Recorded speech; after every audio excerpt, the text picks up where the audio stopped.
राम नारायण राम, राम नारायण राम, राम नारायण राम।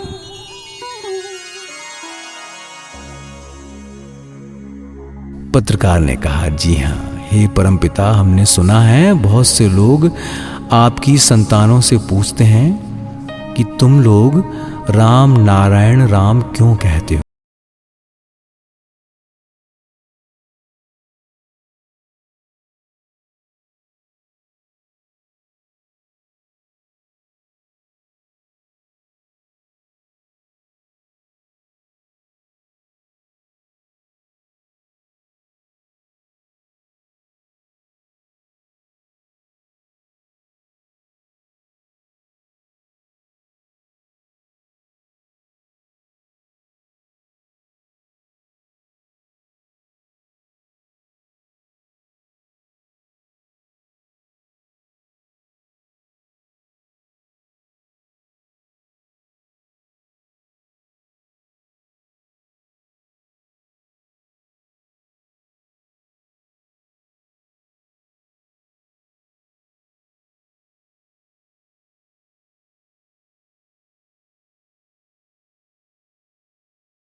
वो अपनी बुद्धि भर समझा देते हैं। ये यहाँ आया, यहाँ से दिमाग में गया, दिमाग से यहाँ भेजा गया, इस तरह से ये हुआ वो हुआ आदि। इस प्रकार वो एक चित्र दिखा देते हैं।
ये पैर, ये मुंह, अगर इस प्रकार अलग अलग टुकड़े करके रखा जाए तो देखा जाएगा कि 1000 नाम हो गए हैं।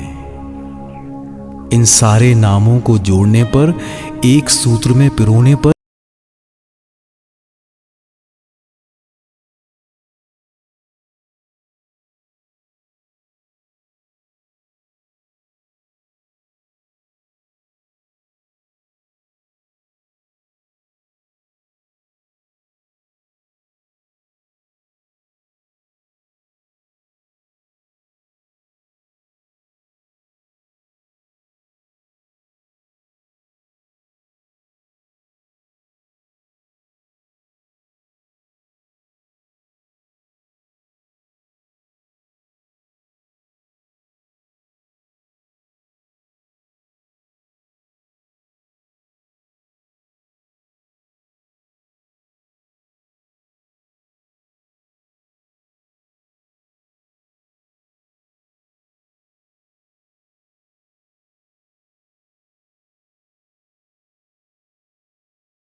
फार्मूला या सूत्र बंगला के वही 36 और अंग्रेजी के 26 अक्षर ही हैं।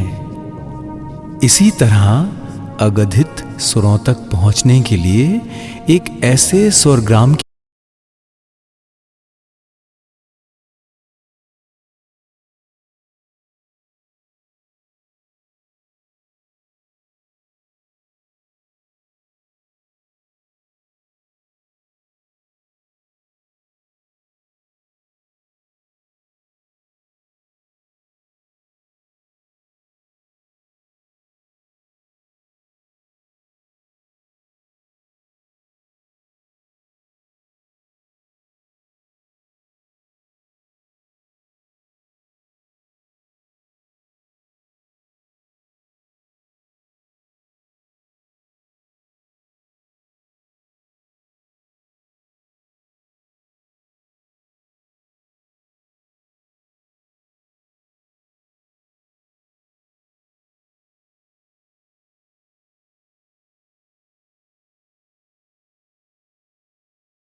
सूंड में ही स्वर को बांधा गया है, इसीलिए वो सूंड से ही जल ग्रहण करता है।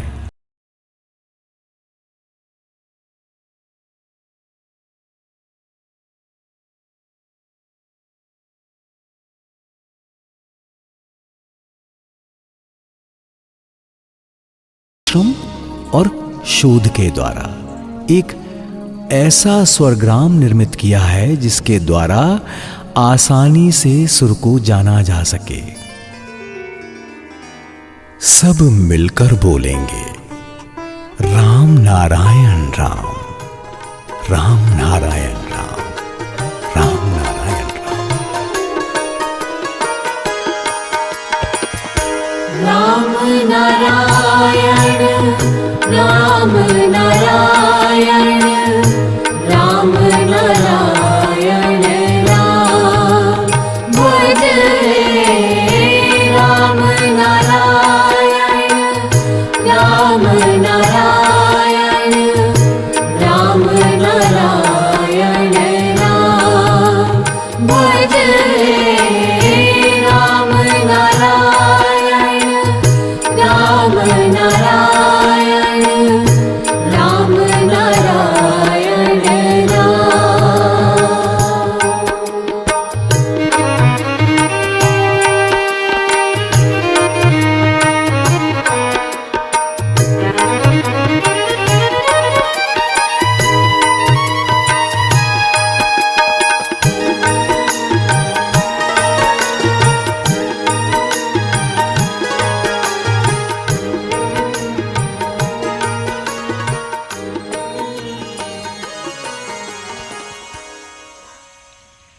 पहले ही कह चुका हूं कि अगर सारे गामा नहीं होता तो असुविधा होती। स्वर लहरी को अपने वश में करना संभव नहीं हो पाता। सारे गामा का अभ्यास करने पर वो आसानी से सुर में पहुंच जाता है। अन्य सुरों को भी वश में किया जा सकता है। उसी प्रकार विश्व के सुर तक पहुंचने के लिए, विश्व के सुर को वश में करने के लिए चिंतक एवं विलक्षण व्यक्तियों ने स्वरग्राम की रचना की। इस विश्व के अनेक नाम उसी सुर के छंद में लय में चल सकें। उस छंद में छंदमय होकर जीवन में छंद की रचना के लिए ही ये स्वरग्राम है। अब कह सकते हो कि ये छंद कहां से आया? ये प्रकृति के सुर से आया है। एक घोड़े के चलने में खटखट की जो आवाज होती है उसमें भी छंद है। वो तो स्वरग्राम के बारे में नहीं जानता, फिर भी प्रकृति की निजी गति में गतिशील होकर वो भी एक छंद को केंद्रित कर उसी में चलता है। छंद से पतित होने पर घोड़े के लंगड़े होने की संभावना होती है। कोई भी मशीन खच खच खच खच की आवाज के साथ छंद में ही चलती है। छंद पतन होने पर मशीन बिगड़ जाती है। उसकी आवाज को सुनकर ही सभी समझ जाएंगे कि मशीन बिगड़ गई है। बेसुरा गाने पर जिसे सारे गामा का ज्ञान ना हो वो भी समझ जाता है कि बेसुरा हो गया है। बेसुर से ही सुर में आया जाता है। इसी प्रकार छंद बनता है। छंद भ्रष्ट होने पर ही दुर्घटना होती है। इसीलिए कह रहा हूं कि विश्व का प्रत्येक अणु परमाणु एक छंद में चलता है। कंघी से केश संवारते समय कोई भी नाक मुंह के ऊपर से खरोंचते हुए ऐसा नहीं कर सकता। सिर जितना सह सके उसी परिमाण में, उसी छंद में कंघी चलती रहती है। ये नेचुरल गिफ्ट है, प्रकृति का महादान। प्रकृति का ये छंद सभी के अंदर पिरोया हुआ है। किसी को बुलाना हो तो आवाज इस तरह नहीं लगाई जाती कि वो कांप उठे। ऐसा होने पर छंद भंग हो जाएगा। कोई वयस्क व्यक्ति जब 2-3 वर्ष के बच्चे के साथ खेलता है तो वो शिशु सुलभ मन लेकर बच्चे से उसी प्रकार बात करता है कैसे हो बेटे? उस व्यक्ति ने सुर की साधना नहीं की, फिर भी वो स्वतः स्फूर्त रूप से सुर में पहुंच जाता है। वो बच्चे को धमकाते हुए बात नहीं करता, ए छोकरे कहकर नहीं चिल्लाता। वही जब किसी ज्ञानी व्यक्ति से बात करता है तो उस तरह से नहीं बोलता। बच्चे से बात करते समय वो ममता के छंद में पहुंच जाता है और अपनी ममता से बच्चे को अपने पास बुला लेता है। उसके शरीर के अंग प्रत्यंग उसी छंद में चलते रहते हैं। अतः ये भी एक स्वर्ग्राम है। हमारा जीवन सारे गामा के बीच ही चलता है। हमने हारमोनियम पर इसका अभ्यास नहीं किया है, लेकिन प्रकृति के सुर, प्रकृति की हारमोनी स्वतः स्फूर्त रूप से हमारे अंदर काम करती है। जहां क्रोध करने की आवश्यकता होती है वहां क्रोध आता है, जहां प्रेम की आवश्यकता हो प्रेम आता है। स्थिति को समझ बूझकर राग रागनियां बनाई गई हैं।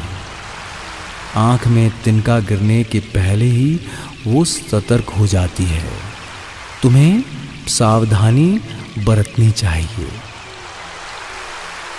ये सोचने में ही आंख में तिनका गिर चुका होता। प्राकृतिक सुर इतना सुंदर है, उसकी गति इतनी सहज और स्वच्छ है कि वो हमेशा बता देती है, अरे सुर में चलो। सभी को हर पल अच्छी तरह समझा देती है। तीर के संकेत से सतर्क कर देती है। हर कार्य के विचार में संकेत देती है, इधर से जाओ, उस रास्ते मत जाओ। हम प्रकृति से ही स्वर्ग्राम पाते हैं। कहा जा सकता है कि ये जीव जगत प्रकृति से प्राप्त छंद के आधार पर ही चल रहा है। हाथ को किस तरह चलाना होगा, ये समझकर ही हाथ उसी प्रकार संचालित होता है। बेसुर होने ना संभलने पर ही दुर्घटना होती है। विलक्षण व्यक्तियों ने प्रकृति से ही स्वर्ग्राम प्राप्त कर जीवन के छंद में उसका प्रयोग किया है। अभ्यास बढ़े, सुविधा हो, इसके लिए प्रकृति की हारमोनी का ही प्रयोग करना होगा। प्रकृति का छंद हर पल समझा देता है कि हमारी जीवन यात्रा यहीं तक समाप्त हो जाएगी। तीर से संकेत दे रही है, और क्या कहें। इस पर गंभीरता से विचार ना करने पर यह कभी भी समझ में नहीं आएगा। बेसुरा होकर ही चलना होगा, ये स्पष्ट है। अगर पहले ही ये कह दें कि देवी देवता नहीं मानते, इन पर विश्वास नहीं करते, तो छंद पतन होगा। नहीं मानते, अगर प्रमाणित हो जाएं, तब क्या करोगे?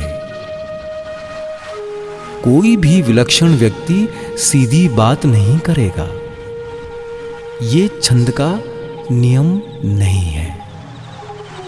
छंद हमेशा वंदना के गीत गाता है। रास्ते के उस ओर से जाने में बाधा है, जरा बाईं ओर हो जाओ। अगर कहीं गड्ढा दिखाई दे तो क्या उससे बचकर नहीं चलोगे? सीधे जाकर गड्ढे में गिरोगे।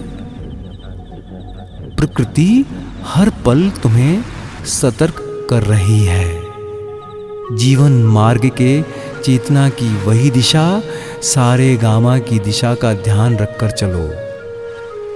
जीवन को उसी सुर, उसी लय से मधुर बना सकोगे।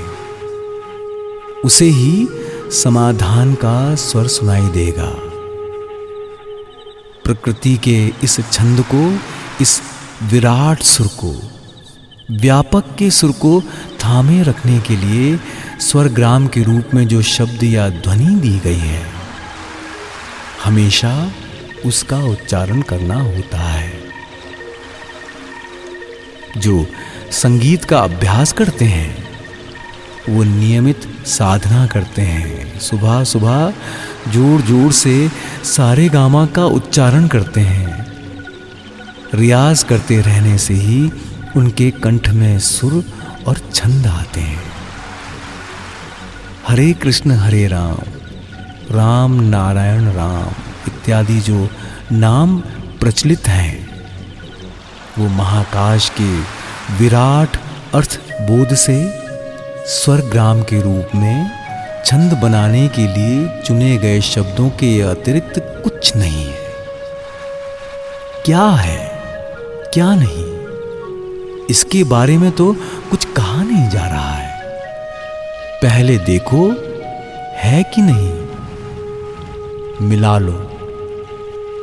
अंधे के हाथ में लाठी इसलिए दी जाती है कि उसे चलने में सुविधा हो।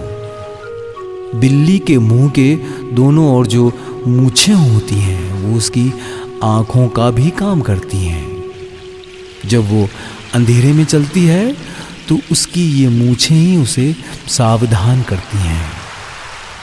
अद्भुत, कैसी तीक्ष्ण अनुभूति है, उसे तुरंत पता चल जाता है। सांप मेंढक सभी के अंदर ये पता लग जाने का छंद, सतर्क करने का छंद विद्यमान है। चेतना का सुर ना रहने पर छंद भंग होता है। एक बार छंद च्युत होने पर, सवाल से एक को निकाल देने पर उसे हल करने की चाहे जितनी कोशिश की जाए, उत्तर गलत ही होगा। तुम सोचते हो कि मैं तो सवाल हल कर रहा हूं, ये सच है। जोड़ घटाव गुणा भाग सब कर रहे हो, लेकिन हासिल का एक छूट गया। अगर ये सोचो कि इतने बड़े सवाल में एक के छूट जाने से क्या अंतर पड़ेगा, पर उस एक के छूट जाने से पूरा सवाल गलत हो जाएगा। समझे पत्रकार? पत्रकार ने कहा, जी हां, ये तत्व बहुत ही गहरा है। नहीं जानता कि प्रकृति के अक्षय भंडार से ये तत्व आपके अलावा और कौन दे सकता है। मैंने कहा, आशा करता हूं कि इसी में तुम्हें अपने सभी प्रश्नों का उत्तर मिल जाएगा। महाकाश के महानाम के स्वरग्राम को किसी भी शब्द, अक्षर या नाम द्वारा स्मरण किया जा सकता है। साधारण तौर पर समाज में जो नाम प्रचलित हैं, उन्हीं के आधार पर काम किया जाता है। ये भी एक प्रकार का संस्कार है। इस संसार का सब कुछ मनोनिर्मित है। संस्कार द्वारा ही संस्कार मुक्त किया जाता है। ध्यान से देखो, मनुष्य चावल दाल आदि जिन भोज्य वस्तुओं को खाता है, उन सबके नाम मन से रखे गए हैं। खाने के समय ये नहीं सोचते कि चावल कहाँ से आया, दाल किस खेत में उपजी, सूर्य का कितना प्रकाश लिया, कितना जल ग्रहण किया। ये सब पूछकर कोई भोजन नहीं करता। इन सबकी व्याख्या करने के बाद खाना हो तो कोई खा ही नहीं पाएगा। कोई भी काम इस तरह नहीं होता। हम जो नाम गान करते हैं, ध्वनि करते हैं, ये सब व्याख्या करने के बाद नहीं किया जाता। समाज में प्रचलित नाम सभी के हृदय में बस गए हैं, जैसे हरे कृष्ण हरे राम, गोविंद माधव, राम, नारायण इत्यादि। अगर इन प्रचलित नामों का अर्थ खोजो तो मुश्किल होगी। अगर हर कार्य में समस्त नामों, समस्त विषयों की व्याख्या करनी पड़े तो कोई अन्य कार्य नहीं हो पाएगा, केवल व्याख्या ही करते रहना होगा।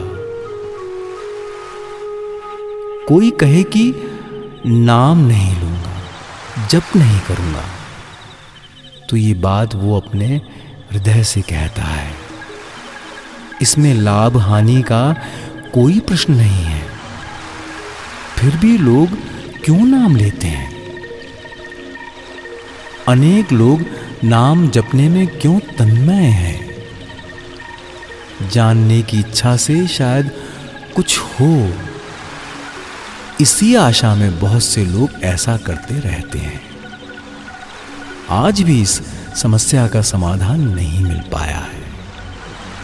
इसी वजह से जो जैसा चाहता है मनगढ़ंत बातें करता है। केवल मनगढ़ंत बातों का बोझ बढ़ रहा है, समाधान तक पहुंचना संभव नहीं हो पा रहा है। द्वंद्व के बारे में जितना सोचोगे द्वंद्व उतना ही बढ़ेगा। द्वंद्व हो तो समझ लेना कि समाधान भी है। जिस तरह सूर्य रात का संकेत है। पत्रकार, कहो और क्या जानना चाहते हो? सब मिलकर बोलेंगे राम नारायण राम, राम नारायण राम, राम नारायण राम। राम नारायण राम नारायण राम नारायण राम।